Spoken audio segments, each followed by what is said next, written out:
Toys, Transport and Automobilia in the Bourne auction rooms with Kirsty. I'm going to start off with tin plate. So what is tin plate? Absolutely, so a mixture of toys come in tin plate, so basically what it is made up of. You get a mix of cars, you've got tractors here, and we have actually got some animals as well.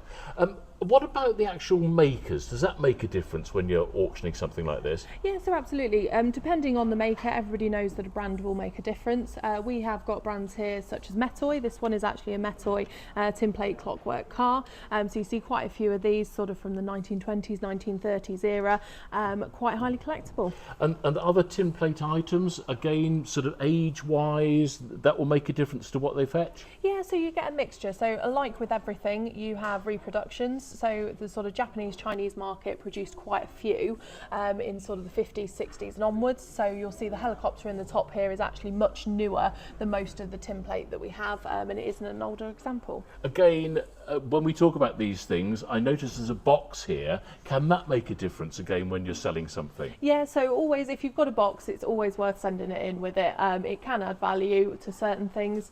It just depends on how many are about and what quality and condition they're in. Now, something a little bit different, a little bit larger on the top here. My uncle had some of these. Is it Mamod? Are they the Yes. steam locomotives, those sorts of things, steam engines? Yeah, so you've got the Mamod steam traction engines at the top here.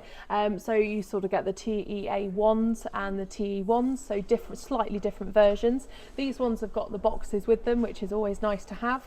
And they do actually do some steam sort of traction engines as well, which you can see at the bottom. Very nice and completely different. We've got trains here as well, and you always do very well with quantity at the toy sale with trains, don't you? Absolutely, it seems to be the locomotive hotspot. So as usual, there is, I think, 400 lots of trains. I personally got to go in somebody's loft to look at the layout, climb all the way down and decide how on earth we were going to get it out of the loft, but that is the perk of the job, isn't it? Now, we've been watched while we've been talking about this by Winnie the Pooh, but he's not any old Winnie the Pooh, is he? He's not, so he is a Steiff example. As you can see, he is actually quite a substantial size as well, so that will certainly help him along.